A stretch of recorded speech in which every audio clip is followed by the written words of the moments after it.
Hello guys, एक बार फिर से आपके अपने यूट्यूब चैनल ए स्क्वायर एजुकेशनल ग्रुप में स्वागत है। दोस्तों, आज मैं आप लोगों के लिए लेकर आया हूँ फिर से life process and nutrition biology का 10th क्लास चैप्टर फर्स्ट। दोस्तों, जैसा कि आपको पिछले वीडियो में आपको बहुत सारी चीज़ों को हमने बता दिया था, आज से स्टार्ट करने वाले हैं 2 नंबर का प्रश्न जो आपको आएगा। इसमें देखा जाता है, इसमें आपका पूछा जाएगा दोस्त कि पत्तियों का यानी कह सकते हैं कि पत्तियों को प्रकाश संश्लेषी अंग क्यों कहा जाता है, यानी क्यों कहते हैं पतियों को प्रकाश संश्लेषण अंग। इसके बारे में आज हम लोग देखेंगे। तो सुनिएगा, सिंपल सा फंडा है कि पतियों को क्यों कहा जाता है प्रकाश संश्लेषी अंग, क्योंकि उसमें प्रकाश संश्लेषण की क्रिया होगा। यदि हम लोग जानते हैं कि कोई इंसान को चोर क्यों कहा जाता है, तो क्यों कहा जाता है, क्योंकि वो चोरी करता है, जिसके कारण उसे चोर कहा जाता है। ठीक उसी प्रकार से पतियों को प्रकाश संश्लेषी अंग क्यों कहा जाता है, क्योंकि उसमें प्रकाश संश्लेषण की क्रिया होती है। और प्रकाश संश्लेषण की क्रिया किसके उपस्थिति में होता है, तब प्रकाश की उपस्थिति में होता है, क्लोरोफिल की सहायता से होता है। वही आपका क्या कहलाता है, इसीलिए वो पत्तियों को क्या कहा गया है, प्रकाश संश्लेषी अंग कहा गया है। तो सुनिएगा, इसको लैंग्वेज में कैसे लिखेंगे, सिंपल लैंग्वेज देखिएगा जो समझिएगा। कहता है क्या कि पत्तियों को प्रकाश संश्लेषी अंग कहते हैं। पत्तियों को प्रकाश संश्लेषी अंग कहते हैं क्योंकि पत्तियों में क्लोरोफिल पाया जाता है, जो प्रकाश की उपस्थिति में अपना भोजन स्वयं बनाते हैं। सिंपल सा लैंग्वेज है कि जो प्रकाश संश्लेषण की उपस्थिति में अपना भोजन स्वयं बनाते हैं, इसलिए पत्तियों को प्रकाश संश्लेषी अंग कहते हैं। ये 2 नंबर का प्रश्न पूछा जाएगा। अब अगले प्रश्न की ओर चलते हैं, जो आपका मोस्ट वीवीआई है। अगले क्वेश्चन को स्वागत करते हैं। तो देखिएगा क्या कहा गया है कि प्रकाश संश्लेषण क्या है। दोस्त समझिएगा, प्रकाश संश्लेषण क्या है तथा इसके रासायनिक समीकरण को लिखें। प्रकाश संश्लेषण क्या है तथा इसके रासायनिक समीकरण को लिखें। बहुत ही सुंदर क्वेश्चन है और इसका आंसर भी बहुत ही सुंदर और सटीक दिया गया है, जो समझते हैं।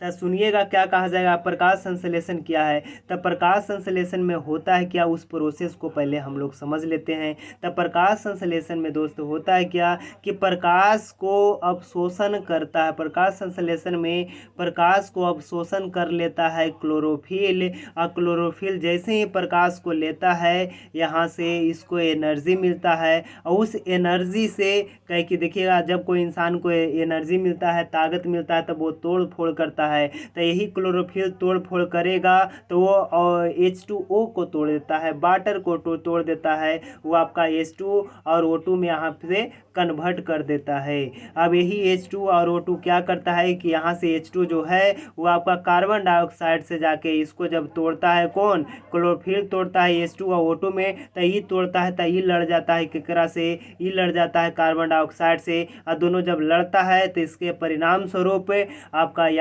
प्राप्त होता है ग्लूकोज H2 और C6H12O6 प्राप्त हो जाता है, और आपका ऑक्सीजन और H2 यहाँ से बाहर निकल जाते हैं। तो यहाँ से भी आपका प्रश्न पूछा जाएगा कि यहाँ से एक बार फिर से आपको बता दिया जाता है, जो समझिएगा कि प्रकाश संश्लेषण में होता है क्या दोस्त, कि प्रकाश से क्लोरोफिल एनर्जी लेगा और उसी एनर्जी से यानी ताकत से H2O को तोड़ देगा, और H2O को तोड़ेगा तो यहाँ से H2 जो रहता है कार्बन डाइऑक्साइड से रिएक्शन करके आपका ग्लूकोज का निर्माण कर लेता है, और O2 और H2 अपशिष्ट पदार्थ के रूप में बाहर निकल जाते हैं। ये आपको देखने को मिलता है। यहाँ से ऑब्जेक्टिव भी पूछा जाएगा कि यहाँ से अब इसको संतुलित कीजिएगा, तो आगे हम लोग संतुलित करेंगे।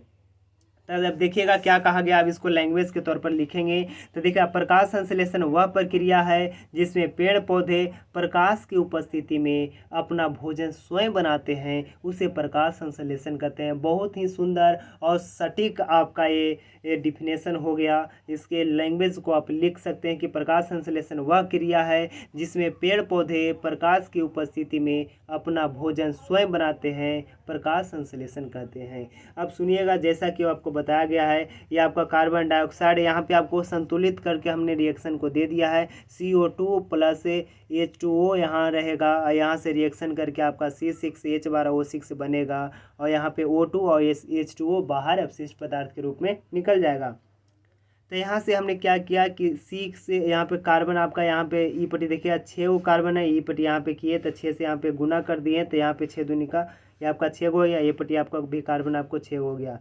अभी पट्टी देखिएगा, ये पट्टी आपका ऑक्सीजन आपका 6, यहाँ पे 6 दूनी का आपका 12, 12 क्या हो गया 12, 12 छः 18 और 18 छः 24 को हो गया। तो ये पट्टी का किए कि 12 ये पट्टी हो गया यहाँ से, ये पट्टी आपका 6 दूनी का 12 दूनी का 24। इस प्रकार से हमने क्या कर दिया, संतुलित कर दिया इसको, प्रकाश संश्लेषण को। ठीक, दिक्कत नहीं ना।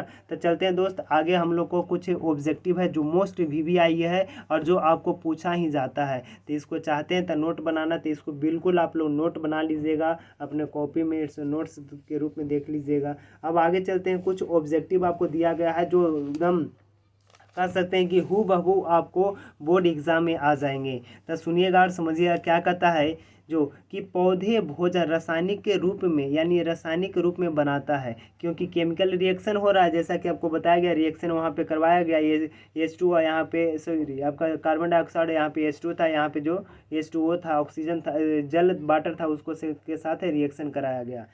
अब यहाँ से बात को समझिएगा, जिसके फलस्वरूप ग्लूकोज प्राप्त हुआ, फिर आपको ये पटिया ग्लूकोज यहाँ पे प्राप्त हुआ था, फिर आपको O2 प्राप्त हुआ था, अब फिर आपका H2O प्राप्त हुआ, यानी 3 चीज़ यहाँ से निर्माण हुआ था। अब आगे सुनिएगा, पौधे अवशिष्ट पदार्थ के रूप में ऑक्सीजन, यानी पौधे जो प्रकाश संश्लेषण करते हैं तब अवशिष्ट पदार्थ के रूप में आपका ऑक्सीजन जो था वो निकला था और आपका H2O निकला था। ये आपका जो ग्लूकोज था उसको यूज में ले लेगा।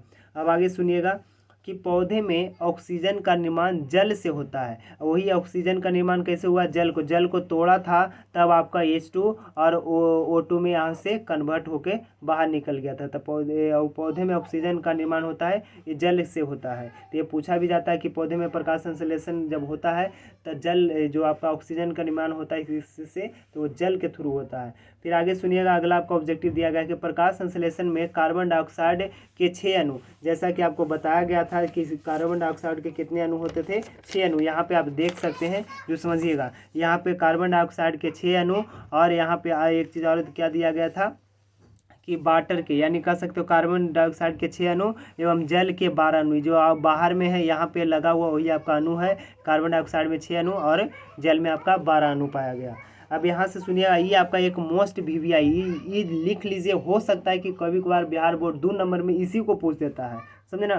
तो याद रखिएगा, ऑब्जेक्टिव में भी आ सकता है और यहाँ पे भी आपको पूछा जा सकता है। यहाँ से पूछा जाएगा क्या कि पौधे के प्रकाश संश्लेषण के लिए आवश्यक पदार्थ कौन है, या यहाँ पे पदार्थ के जगह घटक भी बोल जाता है। तो याद रखिएगा, छोटा सा प्यारा सा एक ट्रिक है, याद रखिएगा, काजल सूप में, काजल को कहाँ रख देंगे, सूप में, छोटा मोटा काजल नहीं, काजल को हम सूप में रख दिए। तो काजल यानी क से याद रखिएगा कार्बन डाइऑक्साइड, और जल से याद रखिएगा जल, याद रखिएगा कि इसमें आपका कार्बन डाइऑक्साइड था, जल था, और सू से याद रखिएगा सूर्य प्रकाश, और प से याद रखिएगा पर्णरहित, पर्णहरित, या पर्णहरित को ही बोला गया है क्लोरोफिल, समझे ना। क्लोरोफिल हिंदी में, और सॉरी क्लोरोफिल इंग्लिश में, और पर्णरहित हिंदी में बोला जाता है। तो याद रखिएगा, इतने 4 गो पदार्थ, 4 गो घटक इसके मुख्य हैं प्रकाश संश्लेषण के। तो सुनिएगा, आगे की ओर चलते हैं। अगला आपका ऑब्जेक्टिव कुछ और है, जो देख लेते हैं क्या कहता है फ्रेंड्स, जो समझिएगा कि पौधे हरा, यानी कहता है कि पौधे के जो पत्ता हरा होता है वो क्लोरोफिल के कारण होता है, जिसमें मैग्नीशियम, क्लोरोफिल जो होता है उसमें मैग्नीशियम पाया जाता है। क्या पाया जाता है, मैग्नीशियम पाया जाता है। और क्लोरोफिल के कारण पौधे का रंग जो होता है, पौधे का पत्ता का रंग होता है वो हरा होता है। आगे सुनिएगा कि क्लोरोफिल का मुख्य कार्य सूर्य के प्रकाश को अवशोषण करना होता है। क्लोरोफिल का क्या था, सूर्य प्रकाश को अवशोषण किया था, उसके ही सहायता से एनर्जी मिला था, और उसी एनर्जी से H2O को तोड़ा था, और H2O टूटा था तो कार्बन डाइऑक्साइड से जाकर रिएक्शन किया, कार्बन डाइऑक्साइड से रिएक्शन किया तो वो क्या बना था, ग्लूकोज बना था, याद रखिएगा। फिर आगे सुनिएगा, पौधे जल का अवशोषण जड़ से करता है, जिसमें मूल रोम पाया जाता है। मूल रोम आपका, यानी कह सकते हो कि जैसे हम लोग के शरीर में रोमा, यानी रोमा जो आपका छोटा जो केस है, रोमा भूरा भूरा टाइप का रोमा, उसी प्रकार से जड़ आपका रहता है, तो उस जड़ में रोम ऐसे पाया जाता है। वही क्या करता है कि पृथ्वी से, अर्थ से वो क्या करते हैं, उसको वाटर को रिस लेता है, रिस से वो अपने जड़ की सहायता से ऊपर पहुंचा देता है। अब सुनिएगा, इसमें इनमें जाइलम उत्तक एवं फ्लोएम उत्तक पाया जाता है। जाइलम से क्या करता है, जल को लेकर जाता है, फ्लोएम से फूड प्रोडक्ट को ऊपर लेकर जाता है। आगे सुनिएगा कि पौधा भोजन पत्तियों में बनाता है। पौधा जो होता है पत्तियों में, पत्तियों की सहायता से भोजन बनाता है। पौधा भोजन पत्ती में बनाता है तथा पत्ती के निचली सतह में रखती है तथा स्टार्च के रूप में पाया जाता है। यह स्टार्च के रूप में पाया जाता है। ठीक है दोस्त, यहाँ तक ही आज के वीडियो रखते हैं। तो ठीक है, तब तक के लिए नमस्कार, bye bye, see you soon, love you guys. यह वीडियो आपको पसंद आता है तो वीडियो को लाइक कीजिए, शेयर कीजिए और चैनल को सब्सक्राइब कीजिए। बहुत जल्द मिलेंगे अगले पार्ट की ओर। तब तक के लिए नमस्कार, bye bye, love you guys. अच्छे से रहिएगा और अच्छे से पढ़ाई कीजिएगा।